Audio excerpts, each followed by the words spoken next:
Big boss విన్నర్‌గా గెలిచి అల్లర్ల కేసులో అరెస్టైన పల్లవి Prashanth bail పిటిషన్‌పై నాంపల్లి కోర్టులో విచారణ జరిగింది. ఈ క్రమంలో పల్లవి ప్రశాంత్ అడ్వకేట్ తన వాదనలు వినిపించారు. అక్కడ జరిగిన గొడవకు పల్లవి ప్రశాంత్‌కి ఎలాంటి సంబంధం లేదని, ఆ రోజు మధ్యాహ్నం 2 గంటల నుంచి అక్కడ జనాలు గుమిగూడి ఉన్నారని పల్లవి ప్రశాంత్ బయటకొచ్చింది రాత్రి 10:30 తర్వాతే అన్నారు.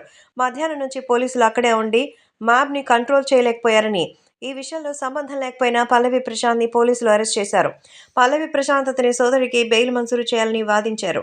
ఇక పోలీసుల తరపున పబ్లిక్ ప్రాసిక్యూటర్ వాదనలు వినిపించారు. పల్లవి ప్రశాంత్ బయటకొచ్చాకే వారి అనుచరులు గొడవ చేశారని అన్నారు. డీసీపీ స్థాయి అధికారి అక్కడికొచ్చి బ్రతిమిలాడినా అక్కడ గుమికూడిన జనాలు వినలేదని అన్నారు. అక్కడున్న ఆర్టీసీ బస్సులను ధ్వంసం చేశారని, పోలీసు వాహనాలపై దాడి చేశారని అన్నారు. పోలీసులపై రాళ్లు రువ్వారని, ప్రస్తుతం ఏ3 ఇంకా పరారీలో ఉన్నారని అన్నారు. వీరికి బెయిల్ ఇస్తే సాక్ష్యాలు తారుమారు చేస్తారని పేర్కొన్నారు. ఈ క్రమంలో ఇరుపక్షాల వాదనలు విన్న నాంపల్లి కోర్టు పల్లవి ప్రశాంత్ బెయిల్‌పై తీర్పు శుక్రవారం వినిపిస్తున్నటువంటి ఈ సందర్భంలో మరి కాసేపట్లో ఆయనకి సంబంధించి జస్టిస్ న్యాయవాదికి సంబంధించిన విషయం తెలుసుకొని ఎంతగానో షాక్ ఇస్తున్నట్టుగా అయితే తెలుస్తోంది. పల్లవి ప్రశాంత్‌కి బెయిల్ వస్తే బావుండని అందరూ ఎదురు చూస్తున్నారు కాబట్టి ఖచ్చితంగా ఆయనకి బెయిల్ వస్తుందని చెప్తున్నారు. సో, హైకోర్టు ఇప్పుడు తన వాదనలు తీర్పులను ప్రకటించడానికి సిద్ధంగా ఉంది.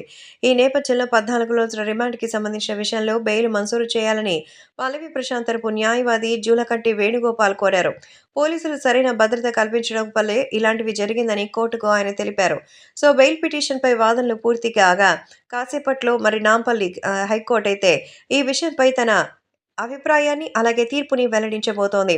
సో, ఇప్పటికే 14 రోజుల పాటు రిమాండ్ విధించినటువంటి సంగతి తెలిసిందే. ప్రశాంత్‌ను చెంచల్గూడ జైలుకు మళ్లించారు. జైలులో రిమాండ్ ఖైదీగా ఉన్నారు ప్రశాంత్. ప్రభుత్వ ఆస్తులపై దాడి కేసులో అరెస్ట్ అయినటువంటి ఆయనకి సంబంధించి ఇదే కేసులో మరొక 16 మందిని జూబ్లీహిల్స్ పోలీసులు అరెస్ట్ చేశారు. వీళ్ళలో 4 మైనర్లున్నారు. మిగిలిన 12 మందిని వైద్య పరీక్షల తర్వాత నాంపల్లి కోర్టులో హాజరు కాబోతున్నారు. మైనర్స్‌ని జ్యువెనైల్ జస్టిస్ బోర్డు ముందు హాజరు కాబోతున్నారు.